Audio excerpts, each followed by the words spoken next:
అంటే నాన్న చనిపోయినప్పుడు లేరా మీరు? నేను రాలేకపోయినా నేను. ఓకే. లేరు ఈయన. నేను వేయంగానే చనిపోయాడు మా నాన్న. 6 మంత్స్ చనిపోయాడు. కంపెనీ మంచిగా లేదు, మేనేజ్మెంట్ మంచిగా లేదు కదా, చెప్తే వాళ్ళు పట్టించుకోలేదు.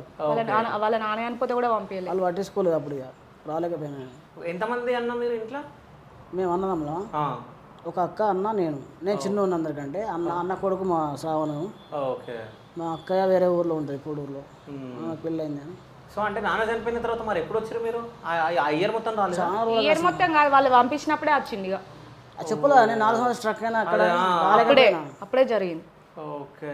కాదు, ఇట్లా చాలా మంది కష్టాలు పడి అసలు కొంతమంది అయితే దుబాయ్లో ఉన్న వాళ్ళు, అక్కడ ఉన్న వాళ్ళు వీడియోలు చేస్తూ ఉంటారు. అవును, ఇక్కడ మమ్మల్ని సతాయిస్తూ ఉన్నారు, మమ్మల్ని లజ్ చేస్తూ ఉన్నారు అని చెప్పి. ముంగట ఇట్లాంటి సిచ్యువేషన్స్ జరిగినాయి, చాలా జరిగినాయి నాకు, నా ముంగటాలకు.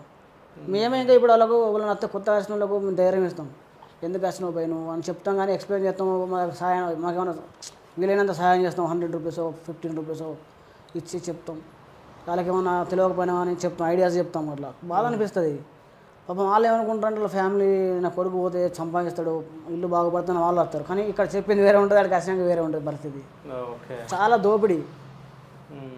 వాళ్ళకి ఇచ్చే శాలరీ ఎంత అన్న, ఇప్పుడైతే 800 900 రియల్ ఇస్తారంట ఒక్కొక్కరికి. వాళ్ళ దగ్గర వాళ్ళు సప్లయర్ కంపెనీ, వాళ్ళు సప్లయర్ వేరే వాళ్ళకి ఇచ్చి 12 గంటల డ్యూటీ చేస్తారు. వాళ్ళ దగ్గర 3000 వసూలు చేస్తారు వాళ్ళు మేనేజ్మెంట్. వాళ్ళకి ఇచ్చేది 900 1000 కంటే ఎక్కువ ఇస్తలేరు. మళ్ళీ అందులోనే 12 hours వర్క్ చేయాలి వాళ్ళు. ఎంత ఘోరం. ఒక్కొక్కరు 3 lakhs 4 lakhs పెట్టుకుని వస్తారు తెలియక.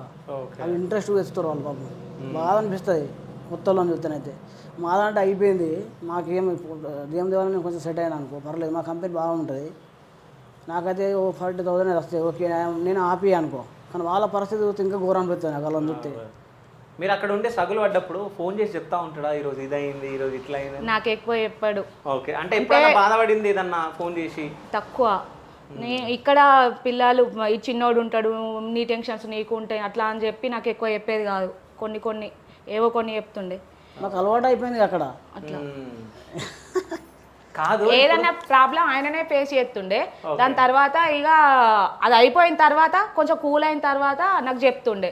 అప్పుడే చెప్పకపోతుండే. మళ్ళీ నేను ఇక్కడ టెన్షన్ పెట్టుకుంటాను, నువ్వు ఒక్కదాన్ని ఉంటా కదా ఆలోచిస్తుంది అని చెప్పి నాకు ఎక్కువ చెప్పకపోతుండే. ఆయననే ఎక్కువ చెప్తుండే. నా గురించి ఎక్కువ చెప్పింది, కానీ అసలు ఆయననే ఎక్కువ సహనం ఓర్పు అని ఆయనకే ఎక్కువ ఉంటే ఆయననే మమ్మల్ని మంచిగా చూసుకుంటాడు.